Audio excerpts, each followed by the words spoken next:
मनुष्य के पास शास्त्र कहते हैं 3 प्रकार के दुख होते हैं और इन 3 दुखों में मनुष्य उलझा होता है। 3 दुखों से बाहर कोई और दुख नहीं होता। 3 दुख है। पहला दुख परिणाम का दुख, ताप दुख, तीसरा दुख संस्कार का दुख। आप इन 3 दुखों से चौथा कोई दुख देखोगे ही नहीं। परिणाम दुख, ताप दुख, संस्कार दुख।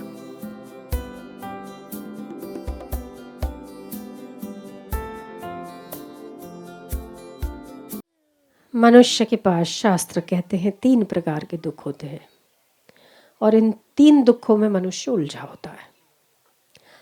3 दुखों से बाहर कोई और दुख नहीं होता। 3 दुख है। पहला दुख परिणाम का दुख, परिणाम दुख, दूसरा दुख ताप दुख, तीसरा दुख संस्कार का दुख। परिणाम दुख ये होता है कि जब हम जिस किसी वस्तु को भली समझते हैं, जिस किसी वस्तु को हम अच्छी समझते हैं, जिस किसी संबंध को हम बहुत सुंदर समझते हैं, परिणाम में कुछ वर्षों के बाद वो दुखदायी लगने लगता है। जिन विकारों को या जिन विषयों को हम अच्छा समझ के भोगते हैं, वही भोग परिणाम में दुखदायी होते हैं। ठीक है, ये आप सबका अनुभव होगा। अगर है तो हाथों सभी का। परिणाम दुख। मजे की बात है कि व्यक्ति किसी न किसी अभाव में जीता है। आप भी जीते हैं। जिस किसी अभाव में आप जीते हैं, उस समय उस दुख के चलते आप कोई नया संबंध बना लेते हैं। व्यक्ति जब अभाव में होता है ना, उसे लगता है ये चीज मेरे पास नहीं है। उस व्यक्ति, वस्तु, पदार्थ, मित्र, पुत्र, नाता ऐसा जोड़ लेता है किसी न किसी के साथ जो उसकी डेफिशिएंसी को फुलफिल कर ले। ठीक है, कमी को पूरी कर ले। एक नया संबंध बन जाता है। अभाव से ही संबंध की शुरुआत होती है। ठीक, मेरी बात से सहमत हो? अभाव से ही एक नए संबंध की शुरुआत होती है।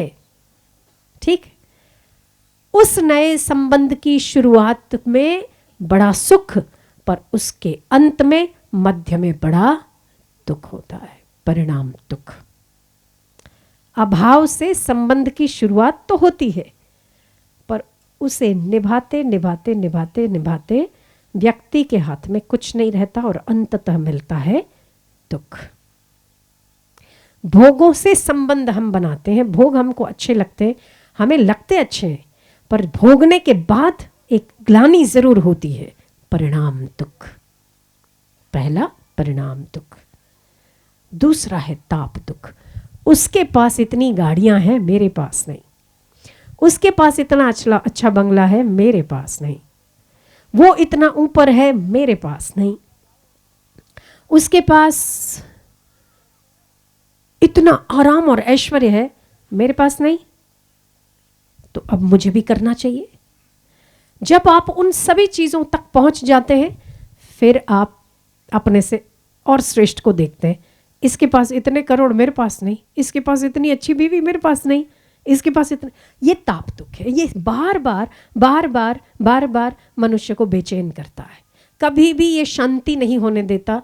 इंसान कहीं भी किसी भी हद तक चला जाए और कहीं भी पहुंच जाए, ताप। तीसरा है संस्कार दुख। जब आप किसी से संबंध बना लेते हैं, जिन भोगों को हम भोगते हैं ना, जिन पदार्थों से हम रुचि रखते हैं, जिन भोगों को हम भोगते हैं, जिन लोगों से हम संबंध रखते हैं, उनके साथ हम चलते चलते चलते चलते अपने अंतःकरण में उसकी छाप छोड़ते चले जाते हैं।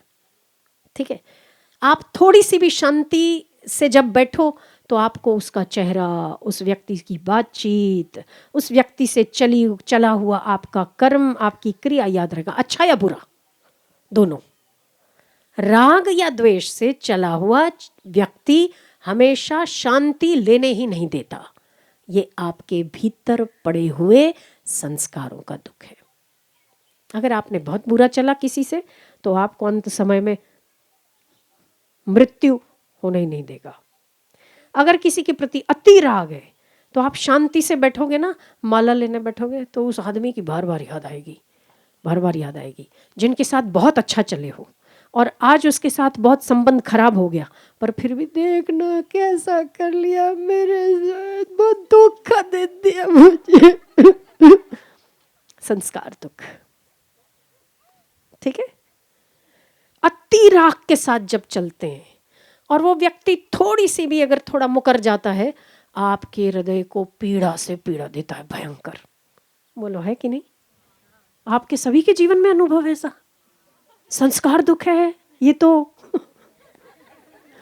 ये संस्कार दुख है। एक है परिणाम दुख, दूसरा है ताप दुख, तीसरा है संस्कार दुख। इसीलिए किसी से भी तो बोलो कि हम अपने पत्नी से, अपने बच्चों से, अपने पति से चले ही ना। बेटा इतना ही मत चलो, परमात्मा का समझ के चलो। इतना ज्यादा राग पूर्वक चलोगे ना, थोड़ा सा कोई ऊपर नीचे करेगा 19। देखो, दो व्यक्ति के विचार कभी भी इस संसार में नहीं मिलते, ठीक है। मिले कभी? बाप बेटे के नहीं मिले, भाई भाई के नहीं मिले, पिता पुत्र के नहीं मिले, माँ बेटी के नहीं मिले, नहीं मिलते। मिले क्या? हमारे और आपके विचार बड़े एक जैसे कभी नहीं हो सकते। शक्ल एक जैसी है, संस्कार एक जैसे हैं, नहीं, विचार एक जैसे कैसे हो सकते हैं? एक ही चीज को देखने का नजरिया आपका अलग हो सकता है, मेरा अलग हो सकता है, किसी और का अलग हो सकता है। जिसकी जितनी जितनी मति शुद्ध है, उतना उसके लेने का नजरिया अलग है। देखिए बार बार, जैसे कि अभी हम आपको एक एग्जाम्पल बताएं कि मैया जी ने कहा कि सब देवी देवताओं को भेज, इनको भी भेज दो। बात तो ये कॉमन ही है, नॉर्मल ही है, पर मेरे देखने का नजरिया ये कहता है कि सबको अपने अपने निवास पे भेज दो, मतलब सबको अपने अपने यहाँ घर आना चाहिए। ये मेरी नजर है। जैसी आपकी नजर है वैसा ही आपका व्यक्तित्व है। तो आप क्या विचार कर रहे हैं, उसी का आपको संस्कार पड़ रहा है। किसी व्यक्ति से आप कैसे चल रहे हैं, आप इतना गहरा संबंध बना लेते हैं व्यक्तियों के साथ कि वो आपके अंतःकरण पर छाप पर छाप पर छाप पर छाप पर छाप छोड़ता चला जाता है, जो आपको शांति नहीं लेने देता। उसको, उन संस्कारों को धुलते धुलते धुलते धुलते ही आदमी का पूरा जन्म खत्म हो जाता है। इसीलिए हर व्यक्ति से मिलो तो परमात्मा के नाते मिलो, तो न ज्यादा चिपकोगे न ज्यादा नफरत करोगे, आप अपना काम तो बना लोगे। ऐसा मेरी नजर कहती है। आपकी नजर कुछ और कह सकती है, मेरी नजर कहती है, और मेरी नजर शायद आपको पसंद आएगी, क्योंकि मेरी नजर जो ये है वो हम चाहते हैं कि व्यक्तियों के अनुभवों की अपेक्षा शास्त्रों के अनुभव, और उससे भी ज़्यादा जो महापुरुष इन मार्गों से चल के गए उनके अनुभव ज़्यादा श्रेष्ठ होते हैं। तो वो जो कहते हैं उनके अनुसार आचरण करने से हम सुखी रहते हैं। अभी हम बार बार दुखी होते हैं, बेचैन होते, परेशान होते। आप इन 3 दुखों से चौथा कोई दुख देखोगे ही नहीं। परिणाम दुख, ताप दुख, संस्कार दुख। और उसका भी गुणों में विरोध होता है। जैसे एक संसारी इंसान हो और उसे भोगने को मिल जाए, वो पूरी तरह उसका आनंद लेगा, पर इसकी जगह पर होगा अगर साधक, तो उसे दूसरा विचार आएगा। क्या आएगा? ऐसा कोई दुख रोग भोग नहीं जिसके पीछे दुख रोग न हो, भोगी बन सब पछताते हैं, क्या जाने। ना ना ना, सत्संग मना करता है। सत्संग कहता है ज़्यादा गला डूब, भोग मत भोगो, तो बाबा दूर रहो। अपने ही अपने विचारों में विरोध पैदा होता है। आपको भी होता होगा, होता है ना? सत्संग ही हो इसीलिए होता है। तो बोलो तो इसका मतलब सत्संग ही नहीं होना चाहिए और लोग ज़्यादा खुश हैं, एकदम बिंदास जीते। यहाँ तो खाओ तो दुख है, ज़्यादा मत खाओ, गर्मियों में ये मत खाओ, सर्दियों में वो मत करो, हाँ, बारिश में ये अवॉइड करो और ये करो क्या ना करो। हम सब लोग उसी में उलझे रहते। क्या करें? द्वादशी को नोम को बैंगन मत खाओ, एकादशी को खाना मत खाओ, दशमी को लौकी मत खाओ, नौवीं को लौकी मत खाओ। क्या करें? ये मत करो वो मत करो, तो ज्यादा जानकारी में दुख है। जानकारी नहीं है, वो लोग बैंगन भी खा रहे हैं तो एकादशी को अनाज भी खा रहे हैं तो सब खा रहे हैं। हाँ, आप वहां भी सेट नहीं होने वाले हो, करके देख लो। आप वहां भी सेट नहीं होने वाले हो, करके देख लो। क्योंकि बेटे आप बने ही इसके लिए हो, आप बने ही ईश्वर के लिए हो।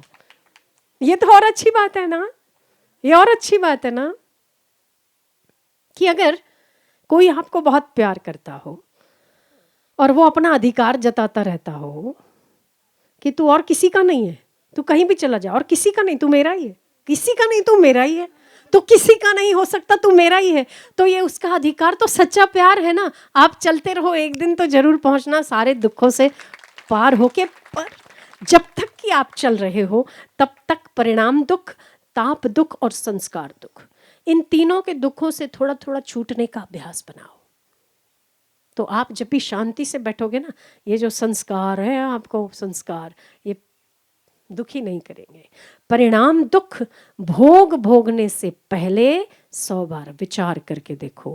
अगर तो आपने अपने शरीर को क्रिया करने के लिए अलाउ कर दिया, उसके बाद नियंत्रण करना मुश्किल हो जाता है और आपके अंतःकरण पर संस्कार पे संस्कार जमते चले जाते हैं।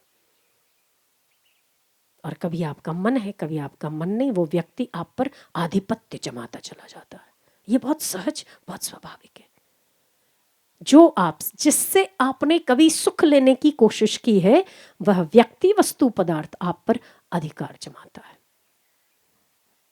पदार्थों तो जड़ है, अधिकार नहीं जमाता, पर वो आपके चिंतन में घुस के अधिकार जमाता है। कहीं से भी एक बार भी गलती से भी आपने सुख लेने की कोशिश की हो, उसकी कीमत आपको किसी ना किसी रूप में चुकानी पड़ेगी। आज चुकानी पड़े, 1 साल बाद चुकानी पड़े, 2 साल बाद चुकानी पड़े, चुकानी जरूर पड़ती है, ये ध्यान रहे। मेरी बात से सहमत हो तो हाथ ऊपर करो। पड़ती ही है। इसीलिए सावधानी पूर्वक विवेकशील व्यक्ति, आध्यात्मिक व्यक्ति काम और क्रोध उत्पन्न होने के पहले अपने शरीर को क्रिया करने के लिए अलाउ नहीं करता। विचार आना गलत नहीं है, मन है तो विचार आता है, विचार आना गलत नहीं है, पर विचारों के अधीन अपने शरीर को छोड़ देना, ये परिणाम दुख, ताप दुख और संस्कार दुख झेलने के लिए आप तैयार करते हैं अपने आप को।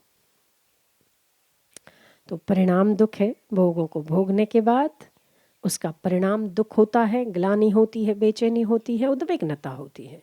उसके पहले सोच लो।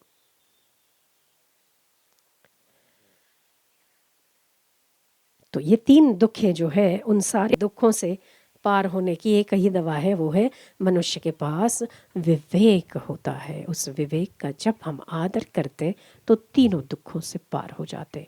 और हम ऐसे इसीलिए ही इस द्वार पर बार बार आते हैं, बार बार हम आके बैठते धूप में, प्यास में, भूख में, ताकि हमें कोई बात ऐसी लग जाए। आप यहाँ तीनों दुखों से छूटे हुए हैं, परिणाम में ये दुखदाई नहीं है, है क्या? आप घर जाओगे तो इसको याद करोगे, जब भी याद करोगे तब आपको सुख होगा। आज के दर्शन याद करोगे, आनंद आएगा। तो परिणाम दुख नहीं है इसमें ताप भी नहीं है। और अगर इसमें ताप दुख हो ना, फलाने आदमी के पास 4 गाड़ी, मेरे पास क्यों नहीं? अगर आप ये सोच लो कि मैया ऐसे और हम क्यों नहीं, बापू जी ऐसे, तो मजा ही आ जाए। हाँ, तो अच्छा भला ही होगा। ये ऐसे तो हम ऐसे क्यों नहीं? तो आप देखो कैसे, पर ऐसा होता नहीं ना, केवल गाड़ी घोड़े के लिए ही होता है, संतों महापुरुषों के लिए नहीं होता है। क्योंकि हमारा मन है ना, नीचे को ज्यादा देखता है, ऊंचे को कम देखता है।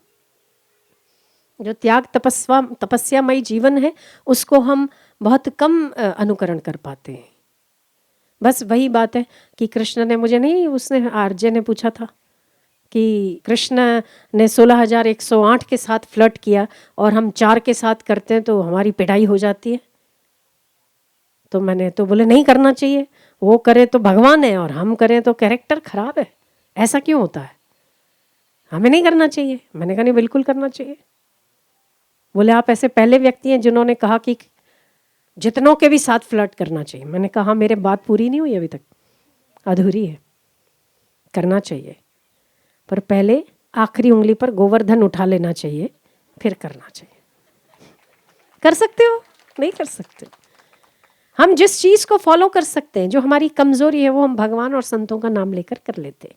जो हम नहीं कर सकते तो बोलते हम वो तो भगवान थे ना, तो भैया फ्लर्ट भी 16,108 को भगवान ही कर सकता, तुम नहीं कर सकते, चुप करके बैठे रहो। अपन जो कर सकते वो मैनेज दो ही नहीं हो जाते, मैनेज दो नहीं हो पाते, माँ और खुद की बहू नहीं हो पाती घर में। माँ की पक्ष लो तो बहू बोलती क्यों मैं अपना घर छोड़ के तेरी माँ के लिए आई थी, सारा दिन देखो तो माँ के पल्लू में बंधा रहता है। और अगर बीवी का पक्ष लो तो माँ बोलती बस 22 साल का 22 दिन में ले गई।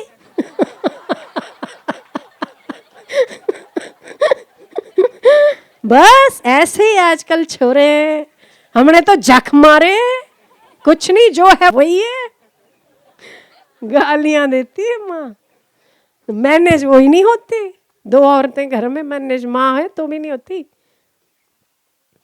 16,108 तो भगवान ही पहुंच सकता बाप, कैसे मैनेज किया होगा वही जाने।